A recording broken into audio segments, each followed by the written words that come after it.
Soyez les bienvenus pour cette capsule vidéo sur les émotions. Les articulations de la présente vidéo se feront selon les 4 points ci-contre. Bien. Lorsque je suis heureuse, est-ce que c'est une émotion ou un sentiment? Eh bien, selon Ledoux en 1998, les émotions et les sentiments se confondent. C'est une expérience subjective, une invasion passionnée de la conscience d'un sentiment. Par contre, pour Antonio Damasio, ce sont deux concepts distincts. L'émotion est l'action se traduisant par un mouvement somatique ou physiologique qui s'extériorise, se partage, alors que le sentiment est privé. De manière générale, il est admis que le sentiment est la prise de conscience d'un état émotionnel qui se construit sur des représentations mentales et qui s'installe durablement, alors que l'émotion n'est pas forcément rattachée à un objet et est limitée dans le temps.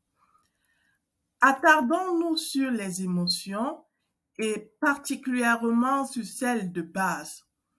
Ce sont les émotions exprimées par le visage et reconnues universellement. Ainsi, on les retrouve chez le nourrisson et les primates. On distingue essentiellement la joie, la peur, la colère et la tristesse. Certains auteurs rajoutent la surprise et le dégoût. Plusieurs théories posées par des chercheurs ont permis de mieux comprendre les émotions. C'est le cas de celle de James et Lange, qui démontre que lorsqu'il y a des changements périphériques, il y a perception du stimulus qui constitue en elle-même l'émotion.